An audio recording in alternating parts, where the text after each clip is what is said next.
Hey everybody, it's Kurt Sawyer from Sawyer's Maple Farm again. And in this second round of leak walking, we're looking at leaks and some of the various things that you find in the woods. In this case, it's what not to do when you're tapping a tree.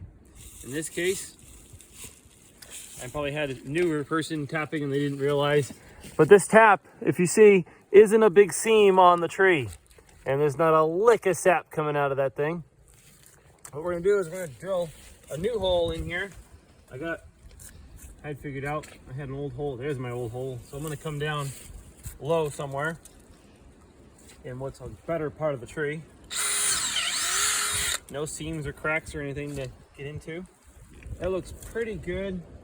Be better if I took a twig. Sometimes I will do this. We're running the liter check valve spouts and they don't like getting wood chips in them.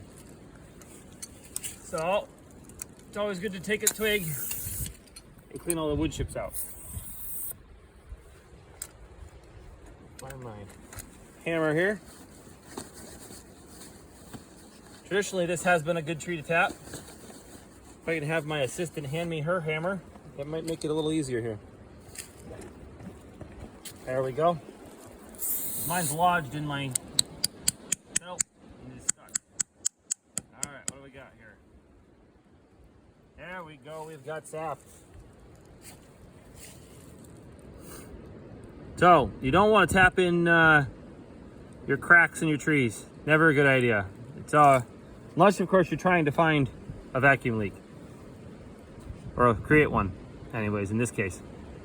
Not that we were intentionally doing that, but I mean, you get out here, you're tapping, it's late, it's January, it's February, and you get snow like every other day up here in the mountains. So we get trees covered in snow, you can't really see it.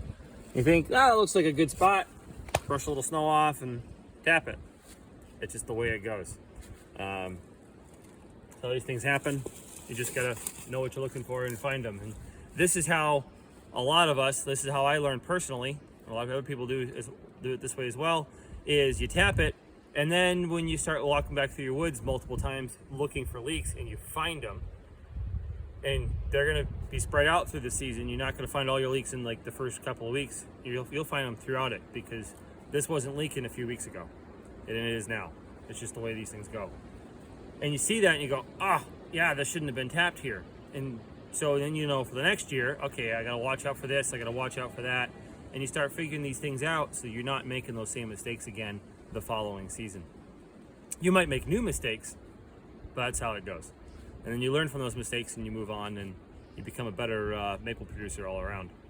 So hopefully you'll find this helpful, and we'll see what other leaks we can find out here and get them on film for you so that you know what, some of the things anyways, what to look for. In this episode of Fixing Leaks, we're going to tell you about dead wood and some of the telltale signs of it. So right here you got, see all that orange stuff in this line? You can all the way down, you can see it all the way in the main part of your lateral line here. That is a dead giveaway that this is a dead tree, or at least part of it is dead. So wherever this hole is, it's in dead wood. You don't get that if that's in a healthy part of the tree. What we're gonna do here is we're gonna find a good spot, pull that out, pop in a new spot, see if it works. A lot of stuff in there should clear itself out. What is it? I really don't know, but it will clear itself out, or at least it should. If it doesn't, then I'll go through the effort of snipping it off, putting a new spout on it, and so we'll go from there. So let's get the drill bit out. I do not walk around the woods this time of the year with my drill bit in my drill for a couple of reasons. One, I don't want it accidentally falling out of my drill at some point and then losing it. And then two, because I'm not wearing all my heavy winter overalls that protect my leg, I don't want that drill bit digging into my pants and drilling a hole in my leg. It just wouldn't be fun. So I don't do that. So put the drill bit in, and I think this is gonna be a good spot over here, or at least it might possibly be. That all looked like good wood. Daylight today, we should see some sap coming out. Well, we're gonna find out here in a second. Oh, let's pop that out. Bring that over. In a pinch, these will work as a hammer.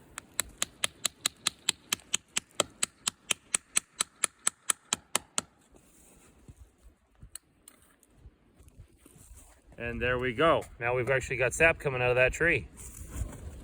Good clear sap. It's working all the gook out of the line.